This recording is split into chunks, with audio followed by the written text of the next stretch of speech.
you playing right into their hands. Right into their hands. Because you're not embracing the reality of the tense situation that the WNBA, and especially you as the coach of the Indiana Fever, is involved in. How far from the game of basketball we have spiraled. When we're talking about the WNBA, we used to joke, it's like, 0 days without drama. The hardwood of the Women's National Basketball Association has officially turned into an absolute powder keg. And if you have been tracking the non-stop social media firestorms over the past few weeks, you already know that reports are swirling about deep fractures and alleged double standards tearing through the league. Let us address the elephant in the room right from the jump, because the narrative exploding across the internet right now suggests that certain players receive an entirely different tier of protection, while others are left completely out in the cold. We are looking at a massive controversy involving high-profile names like Carrington and Angel Reese, where every physical play, every sideline comment, and every post-game social media post sparks an intense cultural and racial debate that completely overshadows the actual games. Only in the WNBA can an apology not be an apology. An apology is not too much of an apology that was never necessary in the first place because some little girl acts like a victim. Again, who's that little girl? If you follow the NBA, you don't even have to ask. Angel Reese, the perpetual victim.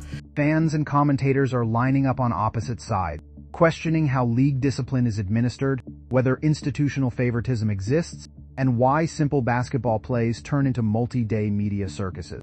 It all boils down to a growing perception that non-black players and certain targeted athletes face an uneven playing field, while other stars operate under an entirely different set of rules.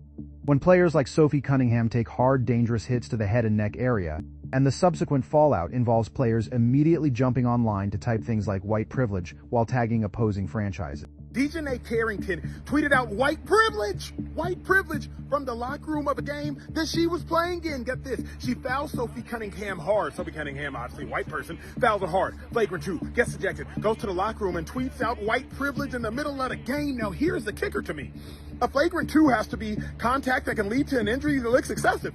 Dejanay, it was about as excessive as possible. If there was any evidence of there being white privilege, this was not it. The temperature of the entire sports world spikes to dangerous levels. The league office is scrambling to contain the PR fallout, but the tensions are so raw that every press conference feels like a ticking time bomb, and every single fan in the arena is ready to let their voice heard. To really understand how we reached this boiling point, you have to look back at the sequence of explosive events that set the sports world on fire. It started when Toronto Tempo head coach Sandy Brondello found herself caught on a live arena microphone expressing intense frustration during a game against the Atlanta Dream, referring to Angel Reese as a protected species after a physical play involving Nyara Sabally. Sandy Brondello was right. Angel Reese is a protected species. And we saw another example of it today. And if replay did not exist, she would have had a foul called on a play in which nobody touched her. She fell on the ground because she lacks the most basic coordination to simply drive to the rim and make a layup. That single phrase immediately opened up a massive cultural fault line. In international slang, particularly within Australian sports vernacular, where Brondello originates, calling someone a protected species is a common colloquialism used to express frustration toward officials giving a player preferential treatment or leniency. It's very common in Australia, and it wasn't directed at Angel. I'd never do that to any kind of player. That's not the kind of coach I am, or a player. It's very that Australians we say all the time, and unfortunately, I should have, took a breath and realised where I am. Like in America, because I know racism is such a big issue. However, translated into the hypercharged cultural landscape of American professional sports, the phrase landed with a devastating thud, drawing instant accusations of racial insensitivity. Within hours, the WNBA front office stepped in with swift and heavy disciplinary action, suspending Brondello without pay for one game. It looks like Becky Hammon slams Angel Reese. It looked like Becky Hammon is not cool with what Angel Reese has done to Sandy Brondello. Angel Reese fans are not happy about it online. This discourse is out of control, okay? Becky Hammon has inserted herself into this situation and stood up for Sandy Brondello. That rapid administrative hammer instantly triggered outrage from observers who pointed out an apparent double standard in how swiftly the league reacts when specific players are involved. Critics argued that when media storms and online dogpiling target other players across the league office frequently stays completely silent. But the moment a high-profile player like Reese is at the center of a dispute, institutional machinery moves at lightning speed.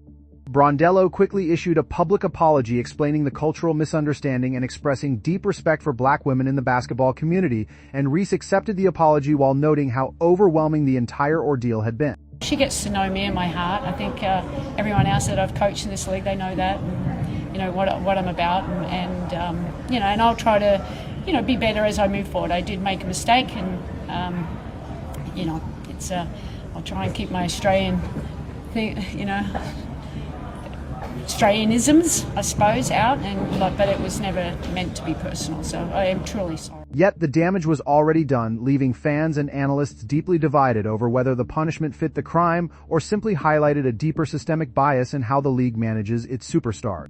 The friction didn't stop there, because just as the dust from the coaching suspension was beginning to settle, the court delivered another explosive flashpoint during a high-stakes matchup between the Indiana Fever and the Chicago Sky. In the heat of fast-break action, Chicago's Dejounte Carrington delivered a brutal, high-impact foul on Indiana's Sophie Cunningham, striking her flush in the head and neck area and sending her crashing hard to the floor. The referees reviewed the play, upgraded it to a flagrant 2 foul, and promptly ejected Carrington from the game. Dejounte needs to be suspended, and not for the foul. I don't believe Dejounte Carrington's foul was suspension worthy. I think it was flagrant 2 worthy, obviously flagrant 2 worthy. Based on the WNBA's really like relaxed rules on suspensions. It isn't a suspension if it's in the NBA. Duh. Obviously, it's a suspension if it's in the NBA. But what happened immediately after the final whistle blew is what truly poured gasoline on the fire. Before even leaving the arena or addressing standard media obligations, Carrington took to social media to post the words white privilege, directly tagging the Fever organization. She cannot play another WNBA game ever again. This ghetto thug you see on your screen, Dejounte Carrington, posted white privilege and tagged the Indiana Fever after she got ejected after raking Sophie Cunningham across the head. For a league that constantly preaches professionalism and strict social media protocols, especially regarding the restriction of phone usage immediately post-game, seeing a player use their platform to level sweeping racial accusations over a standard referee review created an immediate media earthquake. Fans and analysts instantly drew comparisons to how differently players are treated when they speak out, noting that while some athletes can push league boundaries and drop explosive social media posts without facing immediate suspension, others are heavily scrutinized for every breath they take. This incident blew the lid off existing locker room tensions, turning everyday basketball matchups into ideological battlegrounds, where supporters feel like their favorite players are constantly being targeted both by opponents on the court and critics in the media. The lady has no idea what she's doing. She's in over her head. She's way over her head when it comes to this job. She needs to go back to being head coaches of teams that nobody really gives a damn about. And it's that simple. Take a listen to Stephanie White defending Dejounte Carrington. This is disgusting. If I'm Sophie Cunningham, I'm pissed. The underlying frustration among a massive segment of the fan base stems from what many perceive as a glaring lack of consistency in how the league protects its athletes. When star players like Caitlin Clark spend weeks being dragged through the mud by sensationalized media hit pieces questioning their character, labeling them as difficult to work with, or minimizing their contributions, the league office rarely steps up with public statements of support. Fans have watched for seasons as visiting supporters and opposing players push the boundaries of sportsmanship, sometimes resulting in appalling fan behavior on the road. Yet corporate leadership often maintains a deafening silence. Contrast that institutional quietness with the lightning-fast defensive pushbacks and suspensions handed down whenever certain other players feel slighted or offended, and you begin to understand why supporters are crying foul. The narrative gaining massive traction online is that non-black players or those outside the favored inner circle are held to an impossible standard of perfection and expected to absorb relentless physical and verbal abuse without complaining, while any pushback from them or their supporters is instantly labeled as toxic or problematic. This perceived double standard has turned routine sports fandom into a passionate cultural debate about fairness, equality, and respect within professional athletics, leaving many wondering if the WNBA can successfully navigate these deep ideological divisions without alienating its massive growing audience. As the regular season races toward an intense playoff stretch, these off-court controversies continue to cast a long, heavy shadow over every single matchup on the schedule. Players are forced to answer endless questions about social media posts, racial narratives, and organizational bias during post-game press conferences, instead of breaking down defensive rotations and offensive execution. The reality is that the basketball being played on the court is elite, competitive, and thrilling to watch. Yet the perpetual theater surrounding player interactions threatens to hijack the sport's historic growth. Whether the league office can implement clearer guidelines to bridge these massive cultural gaps and restore a sense of neutral sportsmanship remains to be seen. One thing is absolute certainty. However, the magnifying glass on the WNBA has never been more intense, and every single word spoken by a coach, player, or executive will be scrutinized under a microscope until this season reaches its ultimate conclusion.